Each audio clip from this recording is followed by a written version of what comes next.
And I've also been a faculty for social work, and my research is around immigrant identity and resiliency. Oftentimes when we think about the immigrant experience, we think about the hardships, but I felt that that's not the full story. The story is about resiliency and how we see our strength not just individually but as a community. I'm excited to be here. I am willing and ready to serve, so I'm excited. Welcome. Thank you. How about we just take a few minutes, each of us introduce ourselves so Dr. Lees over here can put some name with faces. We'll start with you, Mr. Mark. Yeah, my name is Mark Priest. I'm a retired Christian pastor. I've served, this is my second term on the commission. I have 2 new knees. I have a lot of zeal for human rights. I served on the Human Rights Commission in Dubuque back in the 80s. So legacy there. Recently supported in our congregation Ukrainian refugees. Thank you. Thank you. Well, my name is Roger Lusala. I'm the outgoing chair of the Human Rights, and we'll be voting in a new chair today. I serve an unfinished term for a previous commissioner, so I just got appointed by the City Council to serve another term, so I'm excited to do that. And I am an immigrant of Congo. I've been in the States many years, so. I also serve on an advisory board of the University of Iowa Center for Human Rights. So, welcome. Thank you. My name is Doug Kolash, and this is my first term on the Human Rights Commission. Been about a year and a half now. I'm a healthcare IT project manager is my day job. I also serve as president of Hawkeye Pride, the LGBTQ alumni network, and also on the Alumni Leadership Council of the University of Iowa. I also sit on the Equity Advisory Committee for the school district here in Iowa City. Yeah, I live over on the west side of Iowa City. My partner and our 2 West High Trojan kids. Thank you. Mm-hmm. I am Janvi, and I'm originally from India. Just got back from India. Went over the winter break. This is also my first term, and now second year on the Human Rights Commission. I'm doing a PhD in counseling psychology, and I did my master's back in India in counseling psychology as well. So I like working with the minoritized sections of society. Last year I was working with refugees at IC Compassion. This year I'm working with populations that have cognitive or intellectual difficulties and rural Iowa populations. Yeah, that's it. Yeah. Okay, so I'll go ahead and introduce myself, and then we'll come back for Viana. So I'm Kelsey Paul-Shantz, and I was just reappointed to my first full term. I also filled a vacant seat about halfway through from someone else. And I live in Iowa City because I moved back to Iowa. I'm American-Canadian, and I moved back here to take a job 6.5 years ago on working on the prevention of mass violence and atrocities. And so thinking about the structural conditions of communities that really influence how identity-based violence occurs, and therefore how it can be prevented. So really thinking about actually working with a lot of the issues that many of you have already described and faced, and really being an advocate for those voices that need to be at the table. So my husband and I live in the East Side with our dog. He is British American, and so we have a fun holiday season. Viana, we're just going around on introductions. Would you like to introduce yourself? Yes. Hi, everyone. Sorry for being a bit late, but I was slipping around. Yes, my name is Viana Kadura, and I just got appointed here a few months ago. Yep. I lost track of time. Yeah, I'm the founder director of Mariam Girls Club, which is a Muslim youth club for girls, middle and high school girls in town. I do advocacy all around. I've been in the USA for 27 years now, and we've seen it a lot. We lived it a lot, you know. We lived through many things, so I'm very close to students in schools, and I know what they go through.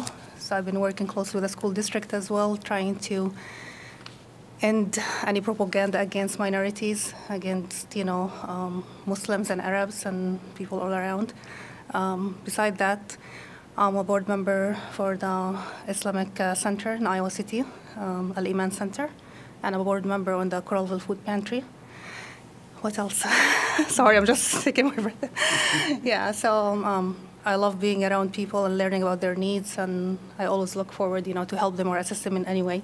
And as our faith say, just a smile is a charity, and that's the least I could do when I see people. And thank you for having me here. Thank you. Well, welcome aboard. Thank you. The amazing thing about this group is it's not the work they do here in the meeting, but it's the work they do in the community that really makes them amazing people to work around. So, welcome, and we're glad to have you. Thank you. The next item in the agenda is the election of a new chair and vice chair. Roger, did we want to give Sylvia a Oh, chance to- Sylvia's still there. Sylvia, sorry. Sylvia? Oh, no worries. Hi, can you all hear me? Sorry, I didn't mean to skip you. It's totally fine. Hi, I'm Sylvia Johns. I am in my first term on the Human Rights Commission. I moved here to Iowa City from New York City about 5 years ago, and really have embraced the community and enjoyed serving on the commission as well. I also, within the community, serve on the board of the Iowa City Foreign Relations Council, and just graduated from the University of Iowa's Executive MBA program. So that was an exciting December for me. For my day job, I work in kind of international academic diplomacy, working with U.S. embassies and countries and State Department and the National Science Foundation, many organizations building education pipelines through access and equity and scholarship. So I have had the opportunity to work on programs like the Fulbright program and Gilman and many others, trying to build peace through academic exchange. Thanks again and welcome. Well, thank you. Now we're gonna backpedal a little bit. Instead of moving on to the election of the chair, we actually gonna take a few minutes to do a farewell and say goodbye to one of our commissioner who completed her term in December. Since we did not have a meeting in December, we wanted to take a minute to thank Commissioner Maliabo for her work in the Human Rights Commission, not just here in this building, but for all the work that she does in our community. She's everywhere. If you know Bijou, she's everywhere, and she shows up. It's not just in Iowa City, but she shows up in Johnson County. She shows up in Coralville. She shows up everywhere she is needed. She's there. So for me, it is a privilege to call her a friend. It is amazing to see the work that she does. I don't know when that she sleeps because she's always working. It's very hard to get a hold of her because she's everywhere. If you need an interpreter, she's there. She works with the court. She works with the HHS services. She works with the food pantry. She's part of the ambassador in Coralville. She was a board member of the Center for Worker Justice. She's everywhere. She works with our school district here in the community. So, Bijou, come on up. We're going to present you with this nice plaque. I'll come around.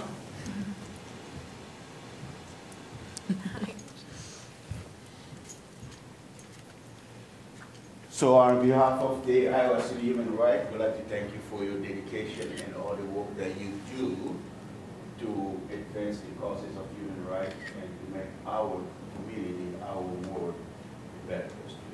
So.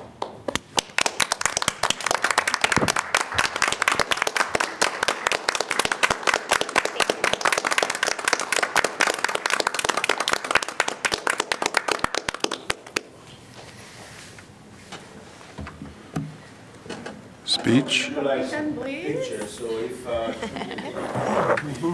if you know Bijou, every time she comes to the meeting, it's a Photoshop. It's a photo shoot. Yeah. With matching purses. Exactly. You know, she never disappoints when it comes to I always jealous from her, the way that she wears clothes. Yeah. You guys gotta get a lot closer. You gotta get A lot closer. a little closer. Yeah. Like shoulder Tall, jab. tall people in the back and short. Yeah, Oh, that is that's perfect. it. Yes, you can come this way. Yes, come close. Roger, come in a little. This way? Yes, thank Okay. you. Thank you. This is amazing. This looks good. Look at you guys. Did you want one with, you don't, you want to get? Oh, no. Yes, you Yeah, can. You you can. sure? You can. You can. Come on. You're a future commissioner, so might as well. Right, exactly. Yeah, she is. Oh, Kelsey, can you come in just a bit? Thank you. Yeah, that's amazing. Thank you guys for everything.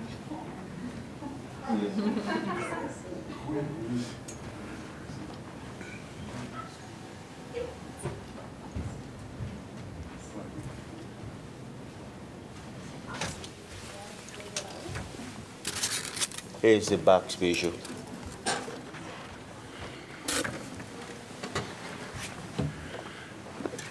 How long have you held your position? Where? At the In the university? A year and a half. I heard maybe your predecessor spoke out. I'll see you. I'm, that's the Can I please just say something? Yeah. Yes, Can please. you just go to the mic though, folks? Yes. It's from you. Yeah, thank you.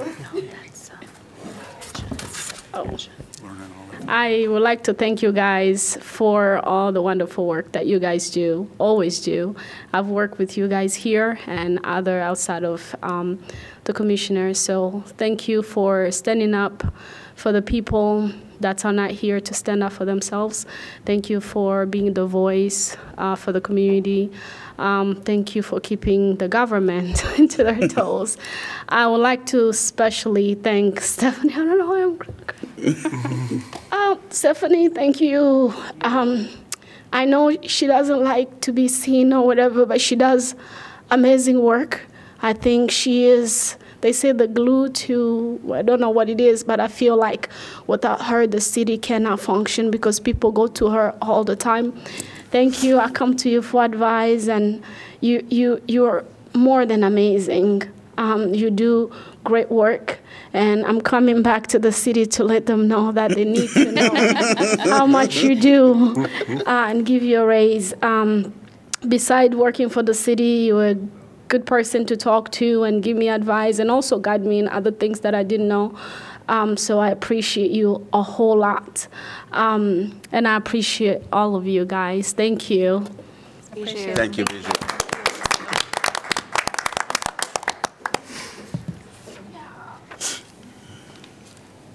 Do you mind if I add something to that? Do you mind if I add something to that? Go ahead. Well, I just want to say that Bijou, she's been very humble throughout, living here in this city. And I truly learned a lot from her just watching her from far away, not even close to her. She's down to earth. She knows the needs, and she knows how to connect with people. She puts the needs of people before her. Mm-hmm. She sacrifices a lot too. She does not have, she's a selfless person that always puts other people, in front of her, and she's willing to give whatever she could just to make it easy for others as well. So I was really privileged, that our path crossed, a few years ago, and I just got to know this great person in here. So thank you, Bijou. Love you. Thank you, Bijou. Thank you, Bijou. We hope that you take on more leadership positions because the world needs more people like you. Yes. Maybe city council? I'll come visit you guys, and I'll bring more people. Okay. Thank you. Anybody else have anything else to say to Bijou? Thank you, Bijou. The work continues. We're not done with you yet. Yeah, that's right. That's so true. Well, this is my last official item of the night before I hand it over. So it's the election of the new chair and vice chair for the year 2024.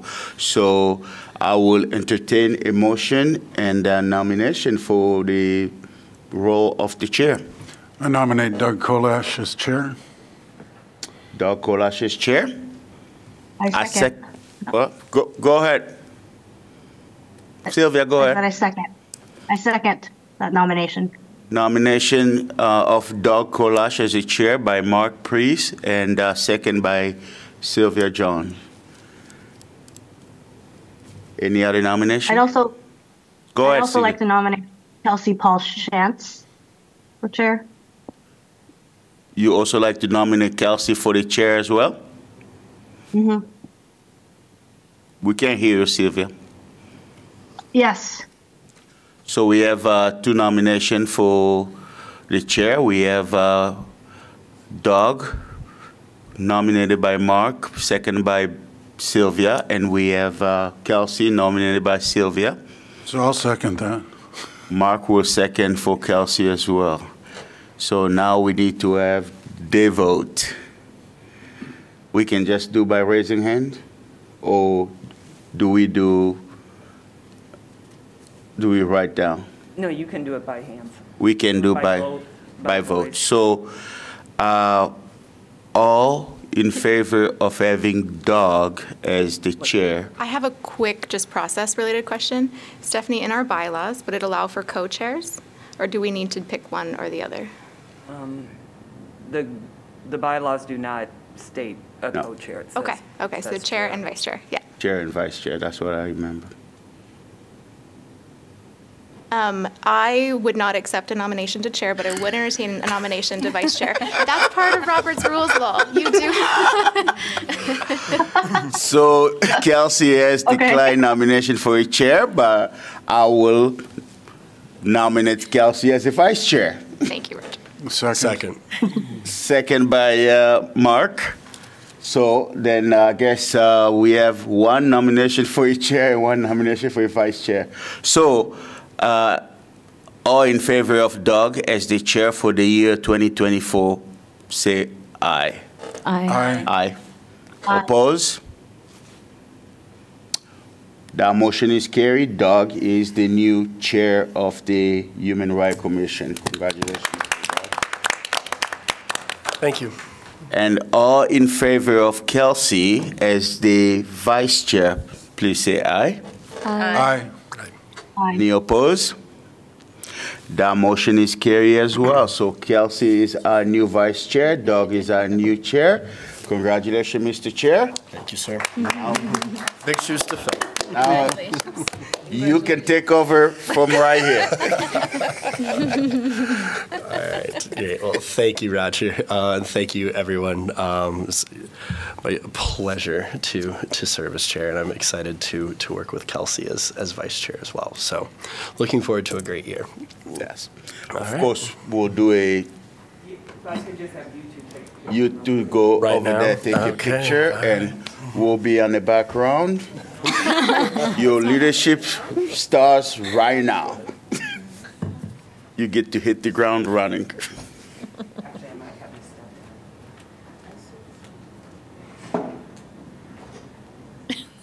Welcome to Stephanie's studio.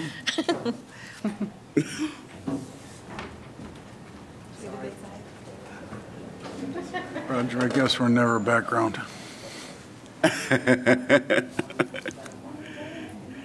One, two, three.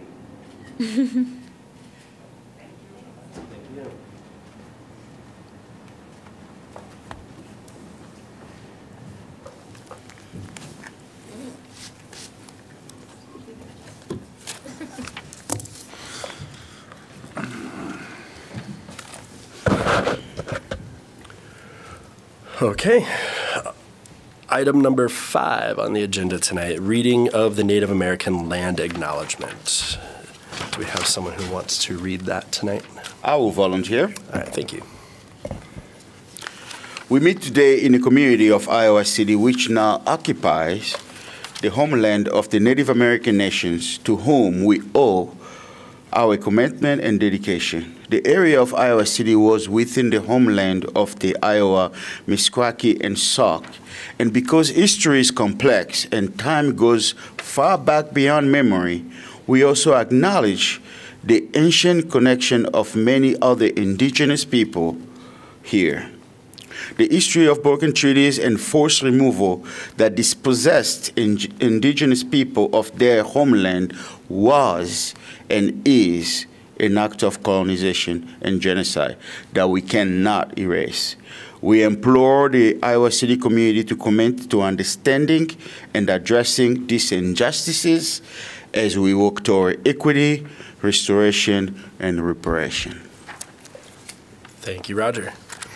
All right. Next item, approval of the November 28th, 2023 meeting minutes.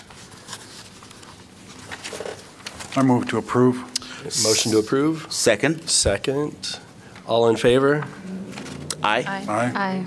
Anyone opposed? All right, meeting minutes are approved. Number 7, public comment on items not on the agenda. We invite comments from the public to address the commission for no more than 5 minutes. Reminder, commissioners shall not engage in discussion with the public or one another concerning said items. Hey. Welcome. My name is Brandon Ross. I'm from Iowa City. I notice you have fewer people here than we have at the Hawkeye women's basketball game. I would like to bring to the attention tonight, just remember Dr. Martin Luther King, who spoke not only about civil rights, but also he said the other side of the coin was capitalism and imperialism. And you just spoke about Native Americans and their land and how it refers to U.S. imperialistic actions that have always been present. I would like to bring up today that it is very important to think globally like Dr. King, act locally, but also act globally in a way of acting locally. We have many refugees here from many countries, but we create a lot of refugees in those countries. Today, our government, our State Department, is at war in 4 different areas I can mention in particular that are very concerning. The one, we are in Syria, and we have been in Syria. We should not be there. We are not there officially under any reason. We are in Ukraine, which we have been for 10 years.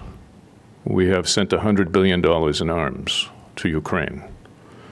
There's 500,000 people on the Kiev side that have died. There are 30 to 40,000 people on the eastern Ukraine side that have died.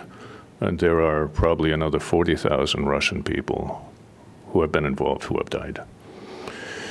I would also mention Israel and Palestine, about which our city has been very involved, and that we are arming, and our government wants to send more arms to Israel for what I believe is an obliteration of a whole people. This can bring tears to the eyes of anybody. And on top of that, we are now attacking Yemen.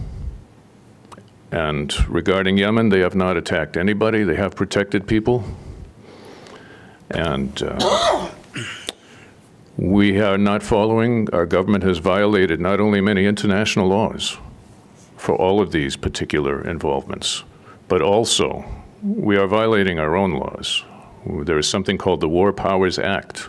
Whenever we get involved, we're supposed to have votes in Congress regarding war and engagement. But we are not doing that. I myself, my mother's side, I'm Ukrainian because they come from Kiev. That whole side, my mother is first generation United States American. Also Jewish. I wish to bring up that part just a little bit. In 2014, the US CIA, John McCain, Lindsey Graham, Victoria Nuland were involved in overthrowing the democratically elected president of Ukraine, Viktor Yanukovych. After that, a bunch of right-wing national groups took over the government. Poroshenko was the president. He was installed not democratically. And the US armed these groups which attacked Eastern Ukrainians.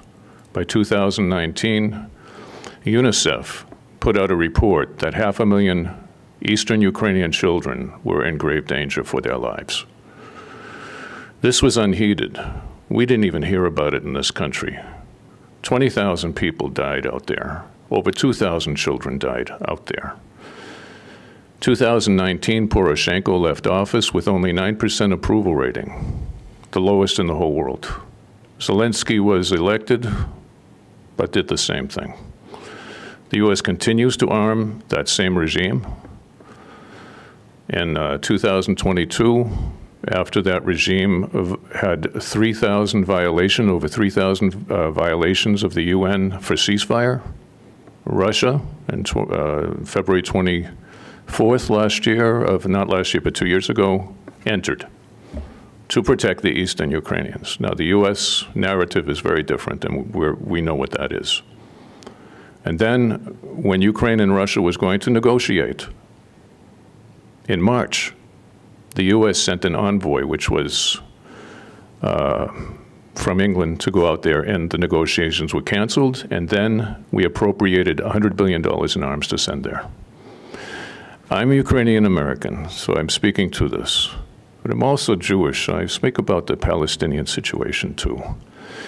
That we need, as a people, to tell our government to stop sending arms to these groups, which results only in death. And we need to let our people know.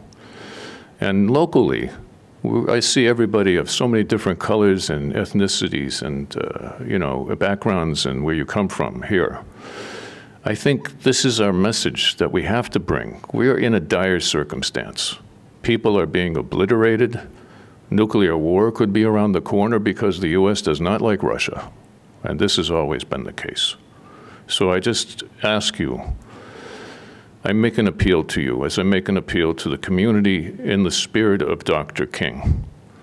Please, act locally, think globally, act globally, be loud, be active, be heard. Thank you.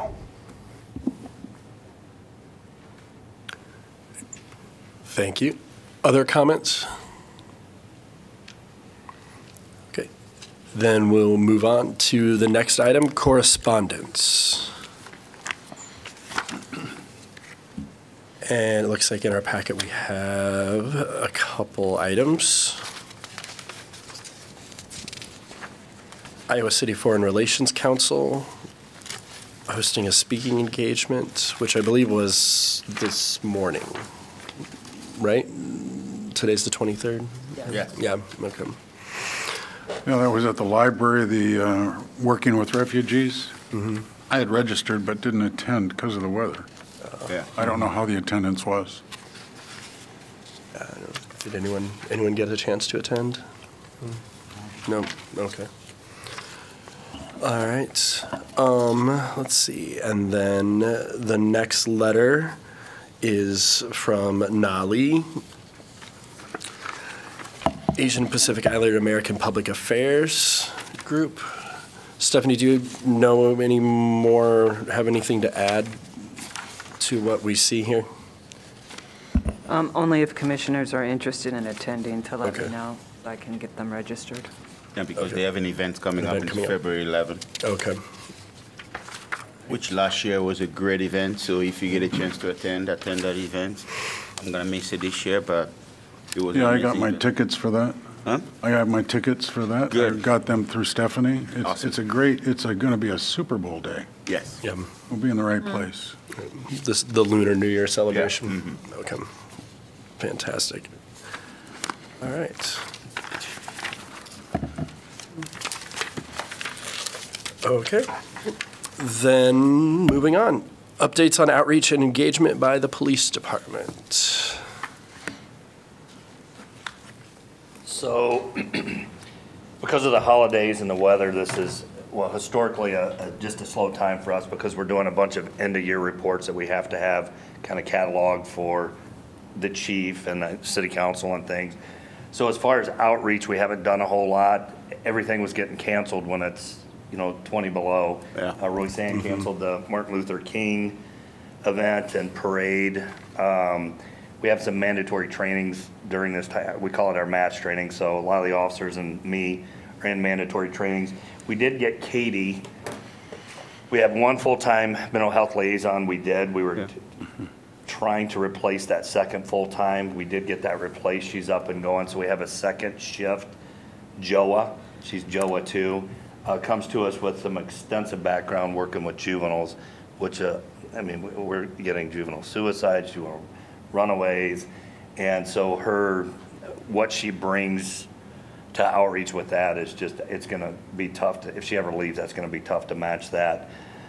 Things we've got going up, we have a new youth shelter, hopefully going to get up and running. It's just east of town because most people know that 4 Oaks Youth Shelter, we no longer have a youth shelter in Iowa City. So I'm going to the soft opening or the open house. I don't believe they're going to run as a traditional shelter. I guess more to come on that when I find out a little bit, but we can definitely use that support. We're working pretty hard right now to come up with, we struggled to get engaged with our youth in the winter, one because of the holidays and everybody's out of town, but we're working with other departments, Johnson County Attorney, Big Brothers, I talked to them today, to try to reach out to some of the kids that aren't like stud basketball players or real good. So I think the first thing we're going to do is a cornhole or bags tournament, because you can get a 5 and 6 year old at those events. So we're in the plannings of that. You should see some stuff coming out on social media. We hope to get that going sooner than later. And then we rescheduled I do a lot of day in the life of a police officer for elderly. We're seeing some financial exploitation with our elderly. So I was just at the Kiwanis Club. We're reaching out to the senior center. I think we're going out to Oaknell this week, and then we're trying to get into Legacy to do some of that. So we're busy. It's just not busy like we are in the summer where we're going, from 7 a.m. to 5 p.m. But once we get some of these yearly reports caught up and the weather starts to break, you'll start to see us out a little bit more. But pretty much last month, for 2 weeks, everything was just canceled. Not from us, from the agencies. People just couldn't get to what we were doing. I got to say, we've kind of enjoyed the break to breathe a little bit. We've had a busy year, and it's kind of nice to take some time off because it's 20 below. We don't have appointments. My team is, taking some much needed vacation, as am I. So we'll have more to follow. We're going to flip. Trey will be here every other month, so he can go to Southside. You just have the meetings at the same time, so you'll see me every other month and him every other month now. Anybody have any questions? It's kind of a boring month for us. I just have a question. Sure. I was really curious because last night I attended the Joint Entities meeting of our local representatives for the county and the city, and then school board representatives, and it was really fascinating because there were some great presentations both on 988 and the Community Violence Intervention Initiative, and I know that you've talked to us about both of those. One question was on the 988. I know they raised a curiosity of one of the challenges with folks using that number, which in my understanding helps to defer calls that might be related to mental health to mental health professionals rather than the police department, which serves both, right? Because then you get to respond to calls that are necessary for a police level of response. They raised that one of the challenges is that the 911 dispatchers locally may not be trained in where to redirect those calls to 988 or might not feel comfortable. I shouldn't say trained. I think they're trained but might not feel comfortable. I just was curious if maybe in the future or even if now, if you had some thoughts on that you'd be willing to share. So when a 911 call comes in to at least our dispatch, I'm a former 911 dispatcher too. So they come in, we typically take ownership for that call because we get nervous. Are we going to transfer them to someone and it's going to go south, or are we going to get disconnected? Because they're calling 911 for a reason. And so I don't want to call it ownership, but it's just like it comes to us, it kind of sticks to us. We send an officer or Katie or Joa knowing they're going to get the same level of care, just a little bit better level of care with an in-person. But there are times that we'll get a 911 call and the officer will refer them to 988. So a uniformed officer goes and be like, okay, Miss Kelsey, you can, there's someone from Mobile Crisis that can talk you through the breakup or whatever you're going through. Awesome. So we've seen that. But as far as us dispatchers just automatically going there, maybe someday, I just don't know. Yeah. I would have been nervous about doing that. And as a supervisor, I would have been nervous to have someone on my team just deferring when the call came to us. Yeah. But those are conversations we have. And here's another interesting thing about 988. They keep real good data, but it's always hard to keep data from what you prevented happening, because it didn't happen. That's right. But, I mean, when I talk to the patrol officers and patrol supervisors, I mean, we're still busy with mental health calls, don't get me wrong. Our 3 to 11 guys are just sometimes running calls to calls, guys and girls. But when I see the data, I mean, they're being deferred. I mean, they are not even coming into the police department, and some good outcomes are happening. So I wasn't I mean, when I came into outreach, I was a little skeptical in 988 because it's a phone call instead of an in-person, and, you know, what's the training, but they've done amazing work, so I've been sold on it. Yeah, thank you. Yeah, and thanks also for your participation in that. I wondered if maybe in like a future presentation, because like Jess Lang, she did a great presentation on CVI, and I don't know if we could invite her in the future to either co-present with you. I mean, Jess tomorrow, she's helping us with the bags against kids. So maybe if it's something to the commission, of interest to the commission, we could invite a presentation from you and or Jess on the community violence intervention. Yeah, Jess and I present together, and Awesome. I help do the notifications, because sometimes it's just not safe for her to be out in the neighborhood. So yeah, Jess and Outreach, Iowa City Police Department Outreach, and all outreaches in the county have an excellent working relationship with Jess. Well, this is your official invite to come back and present on that work, Jess. Thank you. I'll see her tomorrow. We need maybe 10 minutes. Yeah. And she's already got the presentation, so it's kind of, it's actually pretty impressive to see what they're doing, or we're doing. Yeah, thank you very much. Thanks. Thank you. That's what you guys are looking for? And congrats. Congrats. Thank you. Thank you. Thanks. All right, great. So Stephanie, we add that to the agenda for next time? Have a good one. And I'll reach out to Jess. Okay, great. I'm sure they'll meet, but I'll reach out to her. Perfect. Thank you. Okay. Item 10, support of the transgender protesters. So if you recall, at our meeting in November, the public comment informed us about a group of 7 protesters who attended the speaker Chloe Cole at the Iowa Memorial Union to protest this anti-transgender speaker.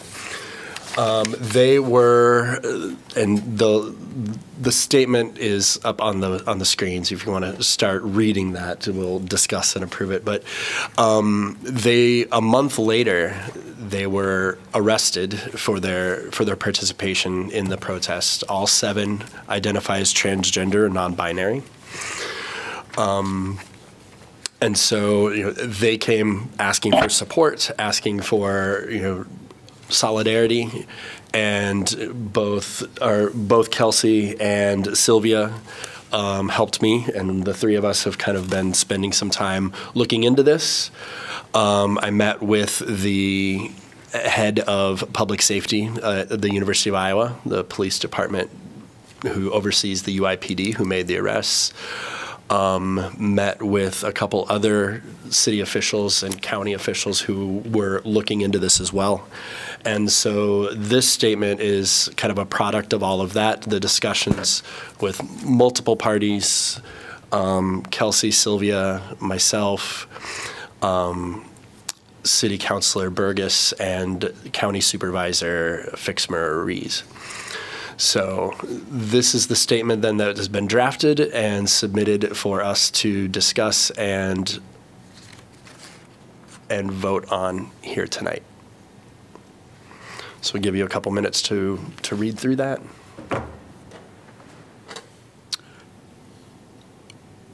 And welcome any comments as well as while we're reading. Well, I have a, over the weekend there were a good letter to the editor by Council Member Burgess and Supervisor V, and I just want to appreciate the work Doug and Kelsey and Sylvia did with this statement. It's important to highlight those things. I know we brought it up here in November, but the work been going on, and I don't know. I have not heard from the county attorney what's their stand on this, because they're gonna be the one, right, pressing charges or prosecuting or not. So I just want to express my appreciation for you guys taking the time to put this statement out there. So I'm in full support. It's our understanding that the county attorney intends to proceed in prosecuting. Is it because of the new law? Yes, mostly. And Kelsey, feel free to jump in as well, because I know you had a little bit more involvement on that county attorney side. Not directly with her, but your conversations were more in depth on that side. So maybe let me just share too. I think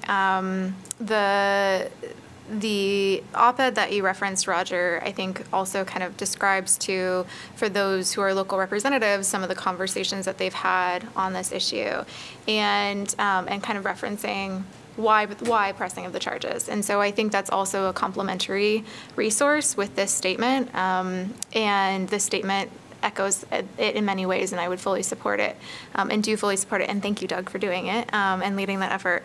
I think the thing to keep in mind when we're talking about systems that enable the pullback of rights and the inability to express democratically and peacefully a protest is a really big part of this, and that these specific individuals were targeted for prosecution, for both charges and prosecution. I think we need to be mindful of and watchful of, and make sure that they know we show up for them in our community, and that we're watching and we're pressing and we won't stand for it.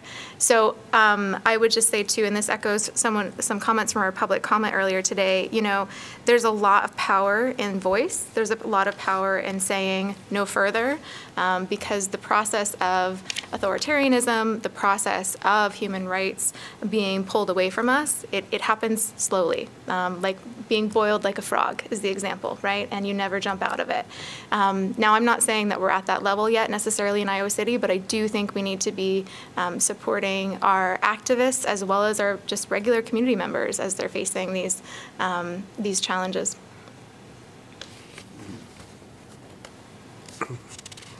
I like to add that I feel like we are at that place, that we are having to have our voices be heard, and a statement is a powerful one with the commission. So I'm also in support of that, and thank you for putting that on our highlight, on our radar.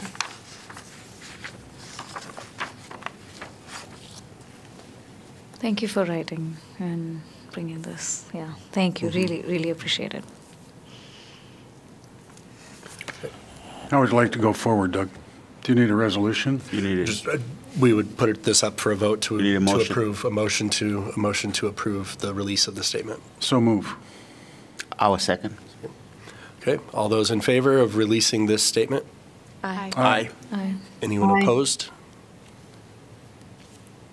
Okay. Passed. Thank you And again. again, gratitude for all the work you guys did to put Thank this you. together. It's exceptional. Thank you. All right. Then moving on to item number 11, funding request follow-up from November 2023. This is the request from Jewel Amos. This was T-shirts at Grant Wood, and this is in our packet. We discussed this in November and asked for a little clarification, and you'll see the email response, which is following the application in the packet. Contest is for 5th and 6th graders of Grant Wood Elementary, put on by the PTO at the school. Approximately 100 students will be participating and 100 shirts being ordered. Each student will get a shirt with the winning design on it, and everyone's name will be on the shirt too. So the contest is for the students to design a Grant Wood themed spirit shirt, and then the winning design is on the shirt. 100 students get the shirt. So they're asking for the funding request to help with the purchase of these T-shirts.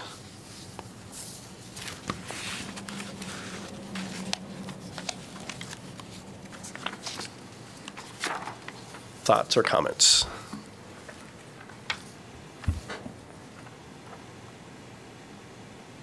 Well, I know in November there was some support, but we wanted to get clarification because the part about the contest wasn't very clear. So now my understanding is that they're gonna have a contest of student designing. Then they're gonna select one, then it will be on a T-shirt, and every 100 students will get a T-shirt. I think it's a good way to get kids involved in creating something and school spirit. Right. And in their description, it says this will help with building community and eliminate the need for students' families to fund the shirts. Yeah. Over 75% of Grantwood students are from a minority group, and over 75% are from low-income families. Yeah.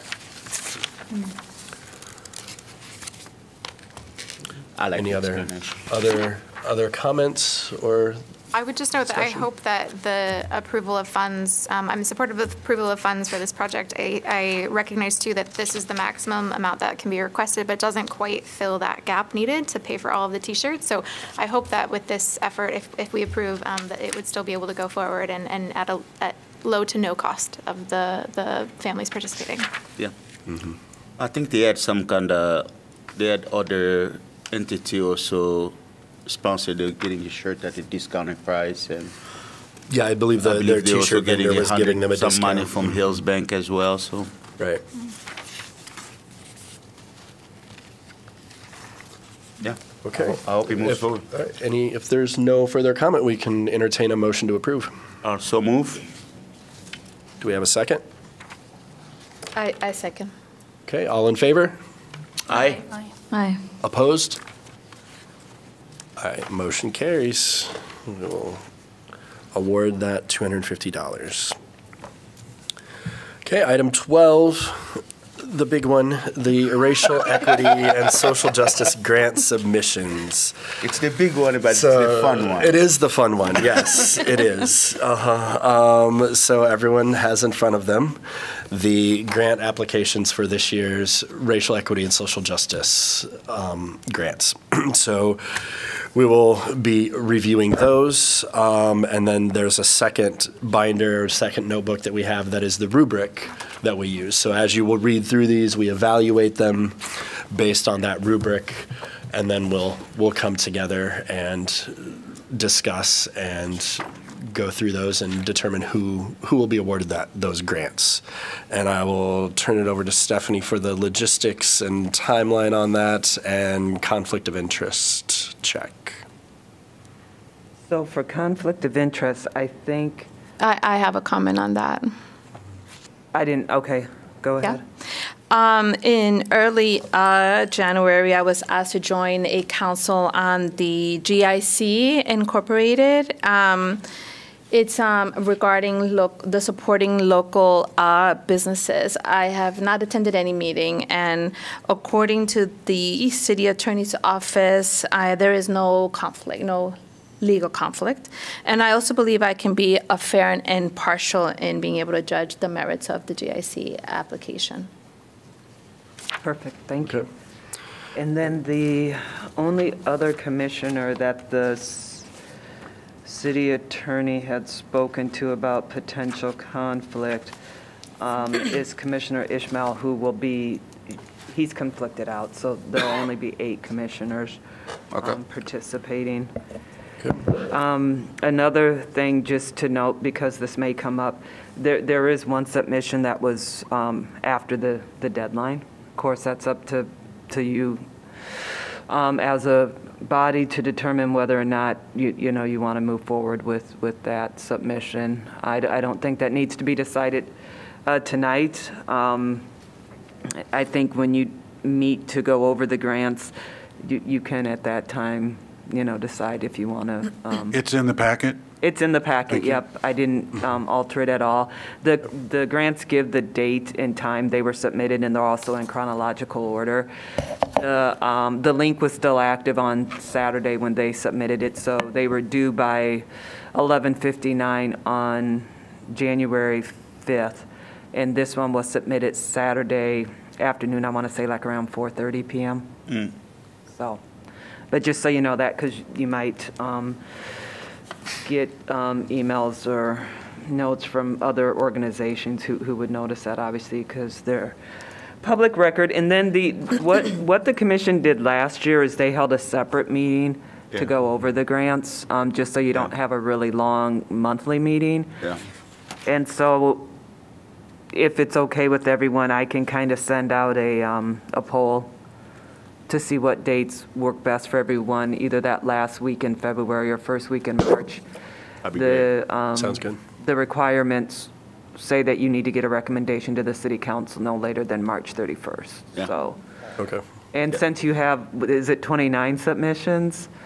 That's that might be the highest, actually. I believe so. Yeah, so it's going to take probably a little more than a month to read through them anyways. So I can do that through Adudo. The only other thing is I know that we have some Excel gurus sitting up here that I'm looking at. And if I send the name of the organizations and all the commissioners who are participating, anybody who has those excellent Excel skills, who wants to help city staff out in doing the, what do we do, the average, the Yeah. Okay, yeah. So anybody who knows how to do those nice little fancy formulas?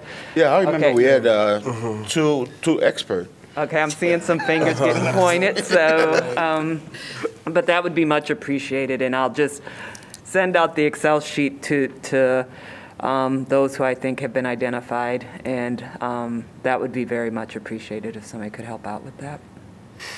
Okay. Awesome. Great. All right, so we have our timeline, read through these in preparation for that meeting beginning of March, and Stephanie will send out that poll. And we usually send out the information. We submit the information to Stephanie. Correct, the Submit all Excel of our sheet, right, rubrics. so you, and you'll have it ahead of time. And I also send out the Excel sheet to the organizations who have applied so that, Yeah. and invite them if they want to participate in the, whether they can speak or not is totally up to the discretion of the commission, but in Yes. terms of us holding a special meeting, then the public as well as those specific organizations would be invited. I think it'd be good just in case we have a very good clarifying question or something like that. I think so. Yeah. I just wanted to mention too, so on the rubric, just a big thanks again for Sylvia and I think Siri previously, and there was another individual on the team that I'm forgetting, who actually, Ashley, was it? Ashley, yes, who seriously reviewed our rubric just over a year ago, about a year and a quarter ago, in order to have a new rubric for last year's session selection. I think it was really important and impactful to have that, and still incredibly grateful. Thank you, Sylvia, and thanks to Ashley and Siri too for their efforts. And for those that are just joining this process for the first time, of course, if there's any questions as we're going through this, we have each other and to clarify the questions of the rubric and to follow that guidance. So just wanted to mention that.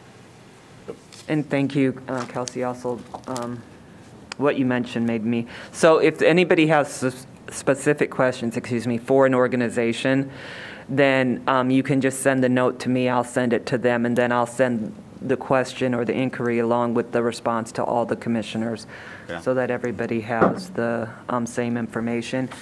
And the rubric may seem kind of like an additional step, but last year, we did have a few organizations who asked to see how they did. Yeah. And it's kind of like a performance evaluation. So your evaluation of their grant is beneficial to them so that they know what they did well on, maybe what they could improve on in future years, and also what the commission maybe prioritizes outside of the six identified areas. So I would encourage you, even if you're not a big writer, to just, even if you could jot down some notes so that it's meaningful to the folks who took time to fill out the application so that they can get some So after we feedback. complete the rubric, did you want us to return it to you? Yeah, that would be great. And because the folks who requested it, I just handed it over to them and they returned it when they're done, because it's difficult to, print that. And there's not names identified, so don't put like Mark Priest on the top of your, rubric. So we just give it to them, and they have the information, and then they return it back to the city. If you want to identify yourself, you certainly can, but. Not going to do that. Stephanie? Yes. Would you, I know we've struggled for the past 2 years with, as commissioners, with looking at these applications, seeing some that have received the grants for the past year or the previous year or the previous few years. Do you have any guidance around that? I think that's something, especially as the new commissioners start to read through this. I think it's noted if they've received it previously. I think it's also noted whether they've received funds from the city within, I want to say, 3 to 5 years. I don't want to speak on behalf of the commission, but I know past commissions, and some of you would have been members at that time. Yeah. There is an intentional effort to try to award organizations who are kind of up and coming. Yes. That's why they receive, let's say you decide to give organization A $25,000. Instead of them getting reimbursed for expenses, they get that $25,000 up front. Because they might not have the financial fortitude to do the project without that. And I also think that commissioners like to be mindful and distribute the money around so that it doesn't appear that the city's always giving money to the same organizations, which is why that question is on the form. Certainly you can make your own independent decision, but that's the history as to why that's there, is to try to circulate money, you know, so it's not always the same organizations that get it. And in terms of if they've been a past grant recipient, I can certainly send that information out for the past, I think the grant's been around since 2017, so I can, it's in the slide deck, so it's very easy for me just to send that out. And I can send it out before you evaluate, or it's something that I can just have at the meeting when you go over it. I don't know if that would affect how you would evaluate something, right? If you know that they got, you know, funding 3 years ago or not, or if you just kind of want to look at them. But that's, I can just send it out, and if you open it, you open it. If you wait, you wait. Yes, I think it'd be good information for new commissioner to have, because we always look out to spread our money to reach more people.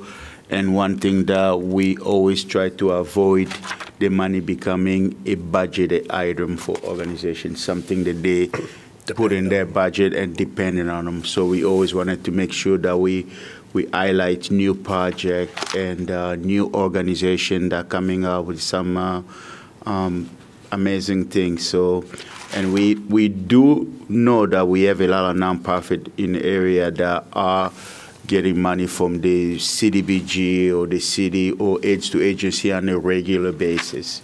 It has become part of their yearly budget. So we always wanted to make sure that we avoid that.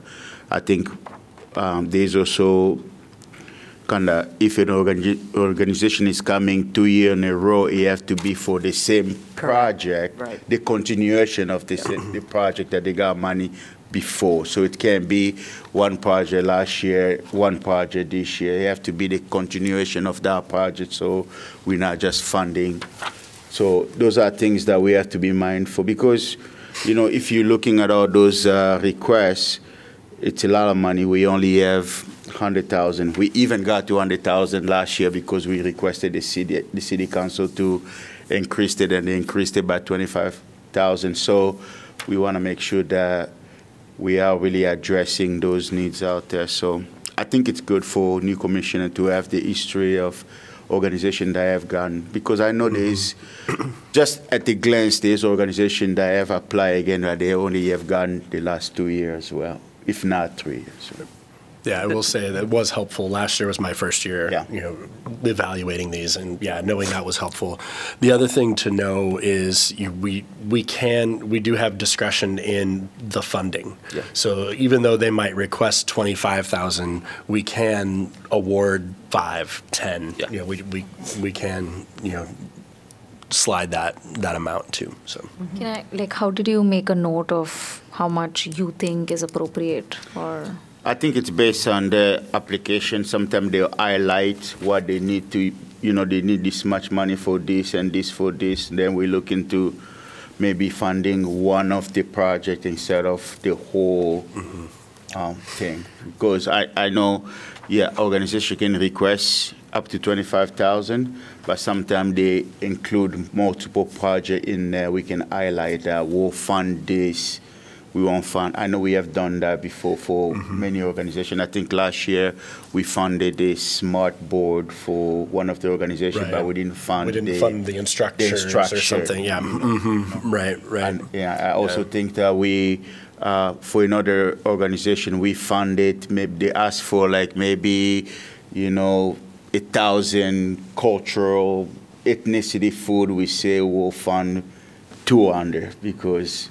I think So just something to keep in mind, maybe kind of make notes so that when we come and have that meeting, where we're all, discussing, then you can say, oh, I like this one, but maybe we only give them X amount because then we can spread the money around. So just as you're looking through that, if you kind of see things like that, just maybe make a note of it. I have a question. I don't know if this is something that you can answer right now, but looking at the years in business, like for the organization, will it give it more credibility that we consider more, or do they have no history before, like you can look at or see the performance, or? I don't know if you give the. It's a double-edged sword. It's a double-edged sword because you have some new. That's kind of the whole thing about new project, and that it's really gonna. It's a good project, but the organization has not been around a long time because maybe they don't have the finances to be around for a long time. So I just look at each project. So, and I think that's a really good point, Roger. One of the things that came up for us last year, and I would suspect would probably come up again with the number of amazing applications that we've received, is that for organizations that might be brand new, we do want to make sure that the funds are going towards projects that can happen. So the viability of the project, I think, is the most important thing.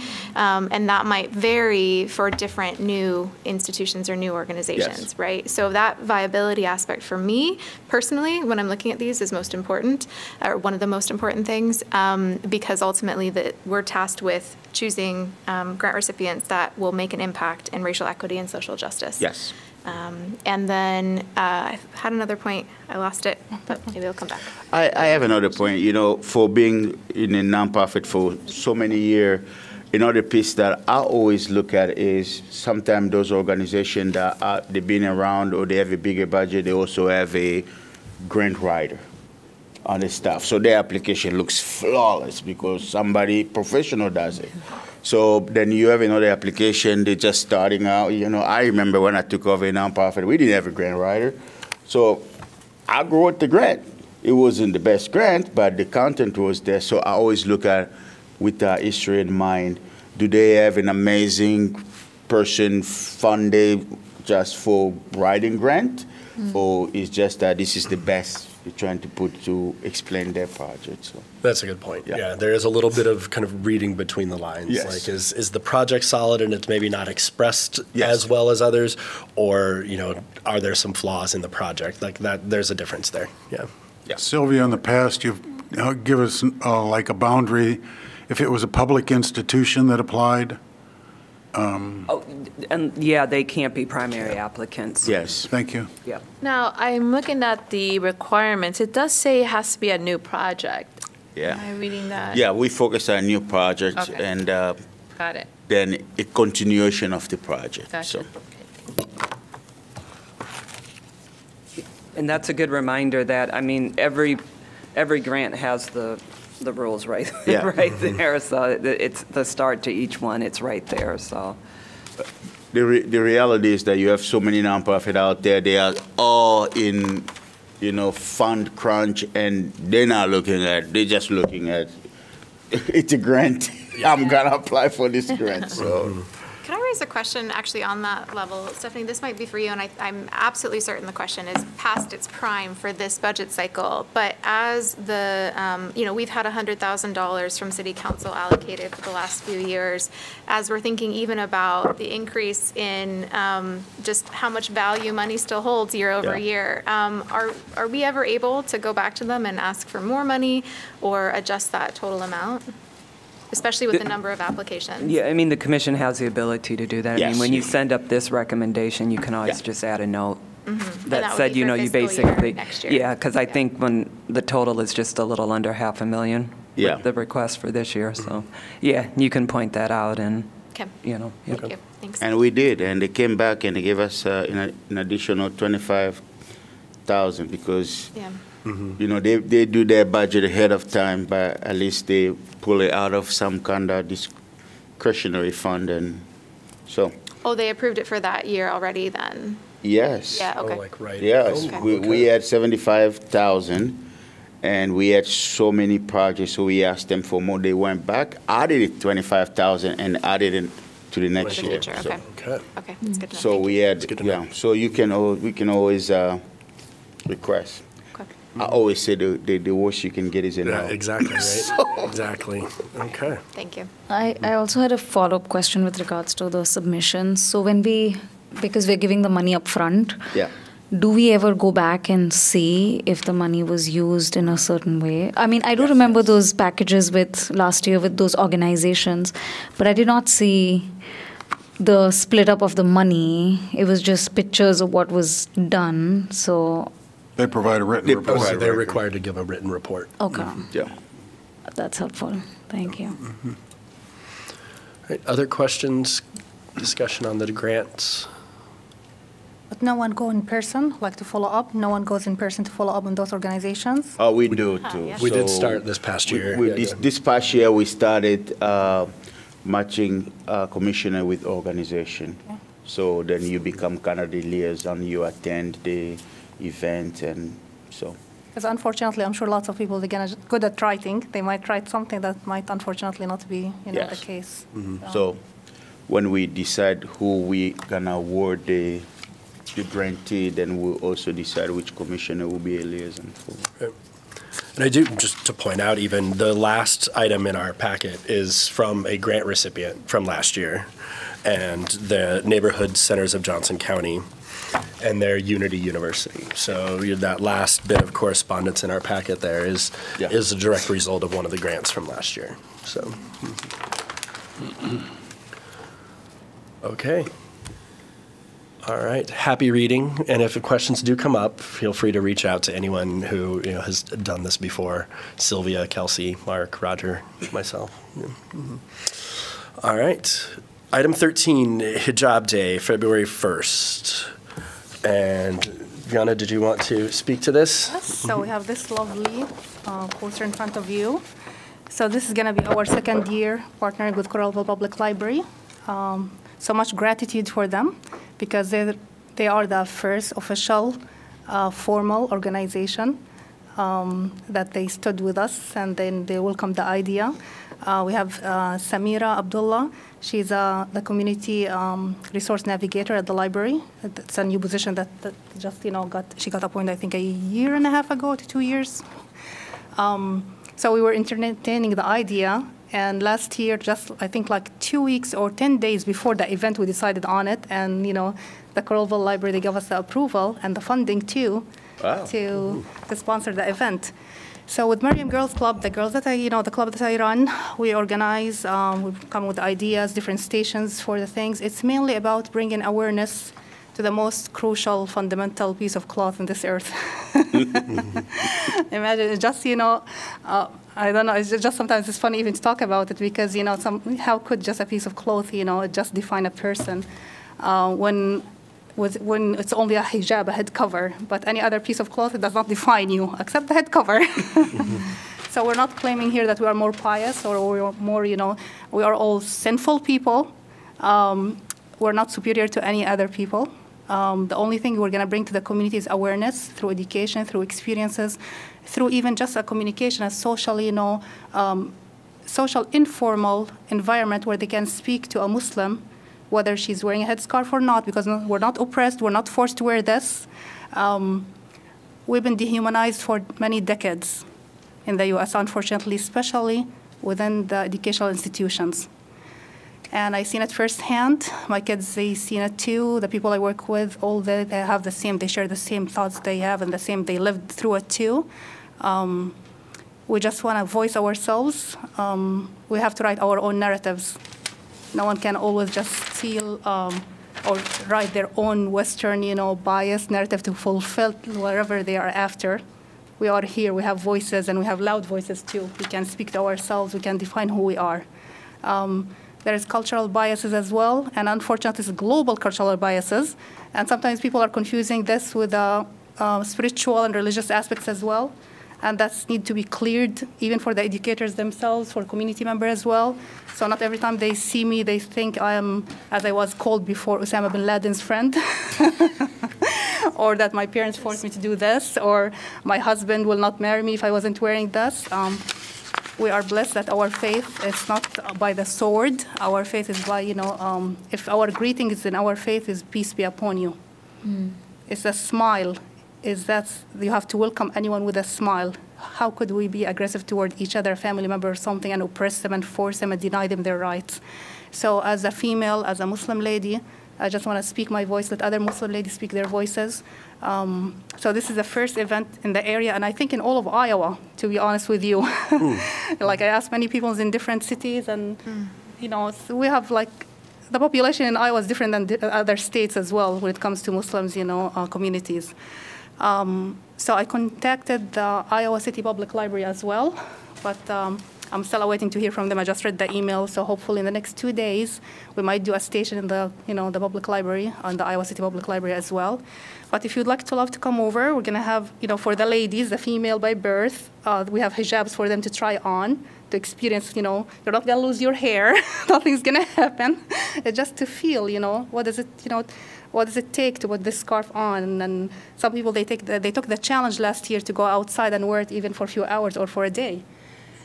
And it was amazing that some of the feedback that they said, oh my God, you do this every day? Why? Not because, the way that you wear it. It's the way that people, they look at you. They interact with you. So it is a challenge, but you know what? When you know why you are wearing it and for what reasons, it becomes part of who you are. This is our lifestyle. This is who we are. So, so I hope that this event will bring more awareness. I'm thankful that the school district as well, if you have any kids and they go to school, they already sent it through email that we're having this event as well. So hopefully some of the educators and board members will come over to learn a little bit, to support us, to stand with us as well. Our children have been really stressed out in schools, especially in the past few years. And I think, especially females, we have to empower them in a way that they can gain their worth back. And you know what? That's not impacting only Muslim females, because it impacts all the surrounding students and people around them as well. And we have to create a more welcoming, safe environment for everyone. And this is why every single student matters. And this is why I'm hoping that lots of people from the school district will attend this one as well. And please, so share this around. All right. Would love to see you over there as well. It's exciting. I've been working, with Samira and with the girls, prepping for this event. It's fun, and I'm looking forward for this. Awesome. Excellent. Thank you. And something else, I was wondering if we can even, host our own event that relates to hijab. I don't know how it goes in here. But as a human, it's a human right issue. Like, in different countries around the world, they ban, those ladies who wear heads cover from entering colleges and universities. Why this is the case that we want to stand for women's rights and, females, equality and those things. And when it comes to me choosing to wear this one, I will get denied my rights. So this is a human rights issue too. Yep. And I would love to work, with whoever is interested in doing something, here in Iowa City as well. Awesome. Great. Thank you. Thank you. I'm sorry, I need to excuse myself, but before I go, Brandon brought something to mind that's a wisdom from my tradition, and I put it in my lips, though it was from Rabbi Jesus, and it's these, and I think I put it in your lips too. Whatever you do to the least of these, you do it to me. And when I personalize the violence in the world, it changes how I respond to the violence in the world. It's how I serve on the Human Rights Commission. As you do it to the least of these, you do it to me. I got a lot of skin in the game. Thanks very much. Thanks, Thanks, Mark. Mark. I appreciate it. Thank you. Right. Item 14 is our commission committee reports. So we do have the three commission committees. The first one, building bridges. So, Commissioner. Yeah, new year, right? New member. With new members. Yes, yes. So I would propose that we look at these and maybe determine who wants to be on which committee. Yeah, because we've had some new members. Yeah. I know when I came, it was, well, there's a spot on that one. Yeah. There you go, right? So I would propose that we all look at the three committees, giving Dr. Liz a chance to see what each one is about. And then at our February meeting, we restructure and reassign those. I second that.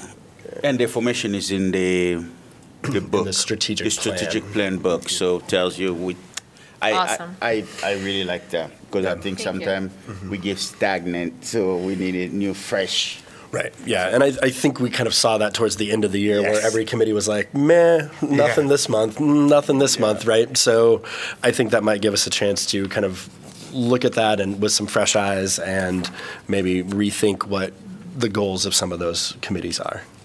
I think it's a great idea. I might even just add into that, Doug, that one of the things I'm wondering is, now that we've worn these committees and we've tried them on for size and the situation has continued to evolve in our community, where are there even places where we might find greater alignment if we wanted to change up the nature of the committees? Really making sure that we're aligning the power of this commission and our the power of the individuals on the commission with then the ways we want to collaborate and the ways we want to move forward our work together, and as you were saying, kind of regenerating the energy for the work, because I think it's important. I agree. All right. So all in favor? Aye. Aye. Opposed? Okay. We will revisit the committees next month. What to do? How do we do? Right. All right. Then item 14, staff announcements. Stephanie, anything? No? All right. 15, commissioner announcements. So commissioners shall not engage in discussion with one another concerning said announcements. Kelsey, would you like to start? Sure. I don't want to put our newest commissioner on the spot, so I'm going to start at that end. Well, not much from me this week, but I did want to mention maybe in the future it might be nice to hear a readout from our Ad Hoc Truth and Reconciliation Commission colleagues on especially their healing circles that are yet to take place. I know registration has already closed for the healing circles, but they will happen the weekend of January 26th, 27th, and 28th. And I just think it'd be really great to connect with them. I know Mark has been attending some of their meetings. He might even be attending. I don't know if people are already registered for the healing circle, but I do think it'd be great to keep tabs with them. The only other thing I would mention is you all already heard me say earlier in the meeting, I attended the joint entities meeting last night. It was very fascinating. There's a lot of really great work happening in our community, and also a great opportunity for the public to be involved in it. So, nothing about us without us kind of things, right? So there's a lot of important initiatives that are happening, including on community violence intervention, and where that might be specifically targeted on trying to address violence among our Black youth in our community and gun violence. And so I think, showing up to these things matters, asking questions matters, but there's so much else that's happening too. So it was my first time attending a joint entities meeting, and I have to say I didn't know where to sit. Everyone was sitting everywhere, and that's okay. Even for those of us that are sitting on a Human Rights Commission, it's okay to show up and not know and be present and be part of the community. Yeah. Thanks. Well, I might be boring to listen to, but as I said before, I'm always into supporting others and uplifting others, and I do lots of work in the community. Like we started in November, I did Muslim community potluck at the rec center. It was awesome just to bring those people together and just to see them that appreciating, the space and the welcoming atmosphere that you provide for them. we participated with a free community meal at the Coralville Food Pantry as usual, which is a free community meal where the club, they participate there. It's so awesome to see all those community members from different backgrounds, different cultures, you know, just sitting there enjoying a free meal together, you know, sharing ideas, you know, sharing contacts. So it builds a community when you are out there and doing things with them. Something else that we did, we joined the United Action for Youth through the Spark program, and they took us for a hike, a winter hike. But lucky us, it did not snow as it was expected, and it did not rain as it was expected that day.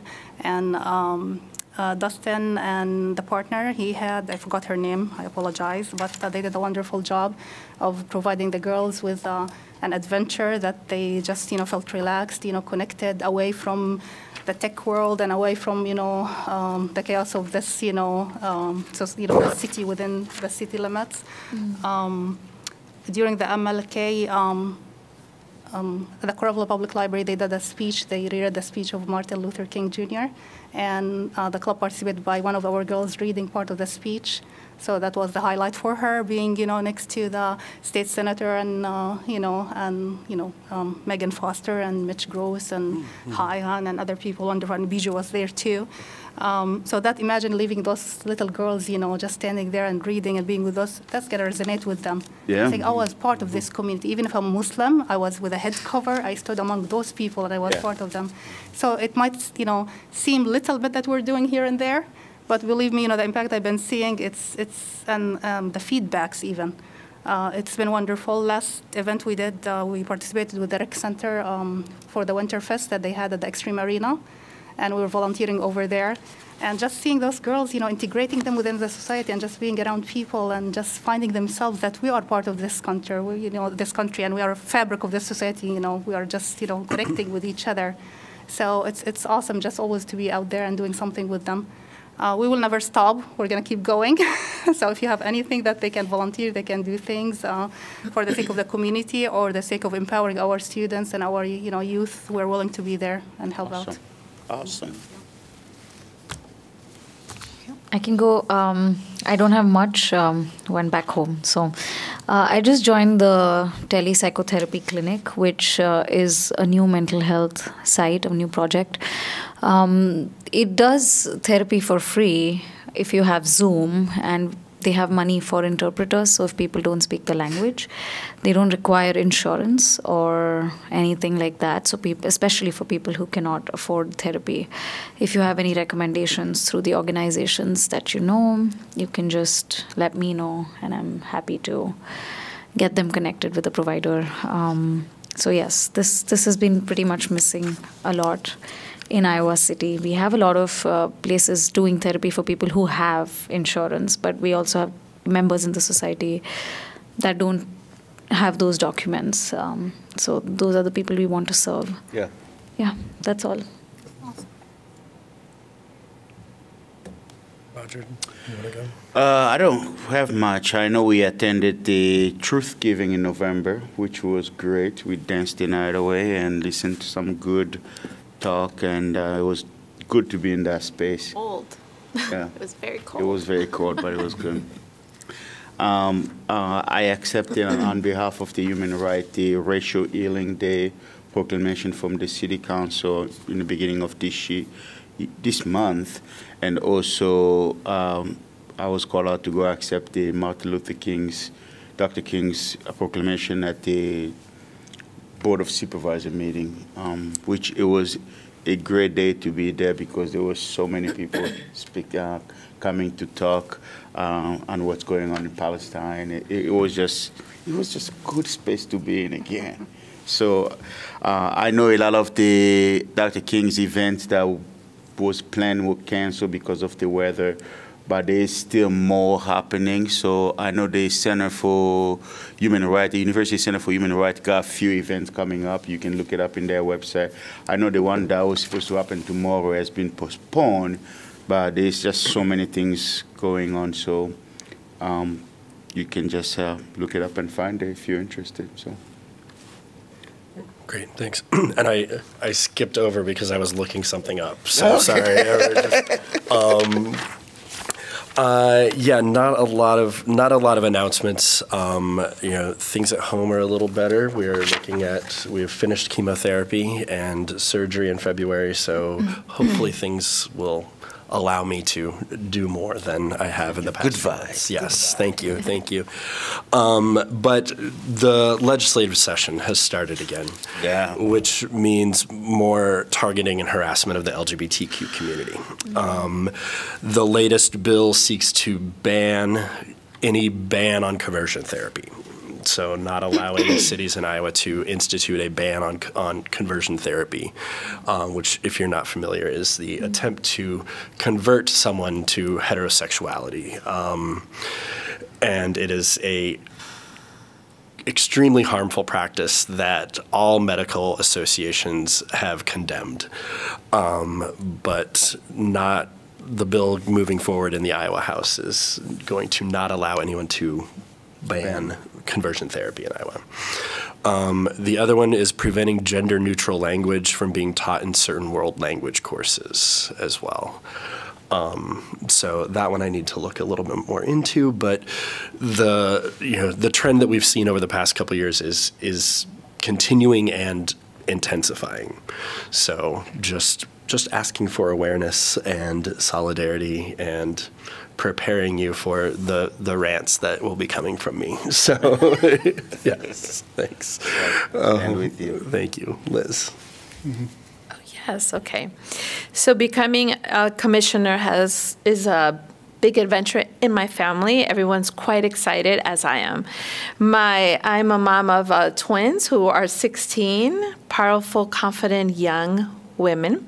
And they have, I don't know, kids nowadays are so aware of politics, yes. And they're aware that the governor, I believe, has stopped the support for food in schools in the summer. Mm-hmm. So they volunteer at the crisis the center down on, I think is on 6th. Yes. And they want to make some noise around that. So they're collaborating and organizing just like Mom. And I'm excited to share what unfolds. Awesome. Excited to hear about it. It is exciting. Mm-hmm. And so they made that connection with the youth and health and wellness. And if you don't have enough to eat, that food insecurity impacts how you feel and how well you do or not in your individual self. So they make that connection, and they're like, that's not fair. So they're hoping to work with the crisis unit and public schools to see what's possible. So they created a group. Mm-hmm. So we'll see how that unfolds. Now, we're not supposed to talk to each other, but just to add to that, sure. I want to just give a prop to our Iowa City Community School District because they are stepping up.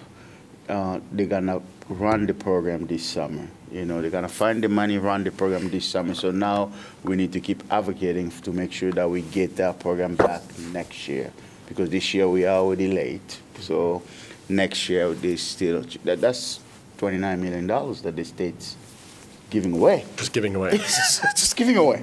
So more power to our school district for stepping up to run the program this summer. But yes, let's keep the advocacy going. Absolutely. If she keeps it up, I hope that Kim Reynolds gets to know this commission very well. All right. Can I add something? Sure. Yeah. Sorry, since we're talking about advocacy and things, the two major things that I've been involved with or I've been witnessing and seeing is passing of the ceasefire resolutions in both Coralville and Iowa City as well. Let me just say that I applaud all those people who just stood up, from the members of the councils and who said yes. Honestly, this will not stop the violence. It will not end the war. It will not, bring the dead. It will not heal the injured. It will not feed, the hungry. Mm-hmm. It will not bring the rights or, the Palestinian people are scarred. They are resilient. They are powerful. But yes, they are, they witness horrific, times.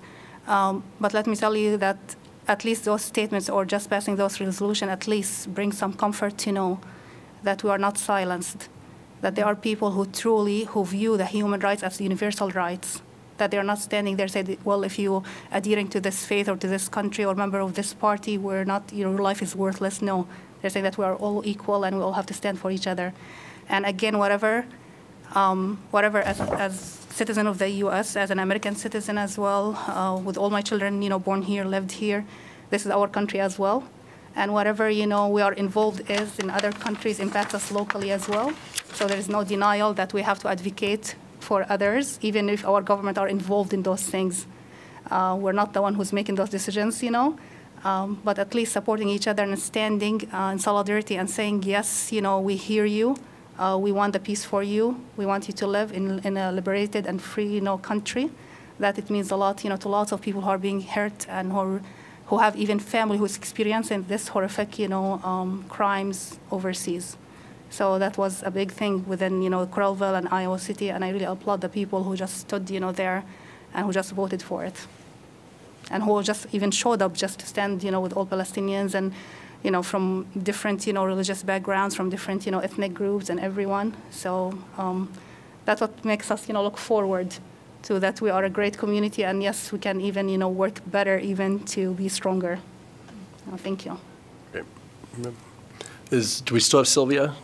I think we lost her. We lost Sylvia. Shut it down, All right. 'cause it was just us on. Okay. Yeah. Then motion to adjourn. So move. Seconded.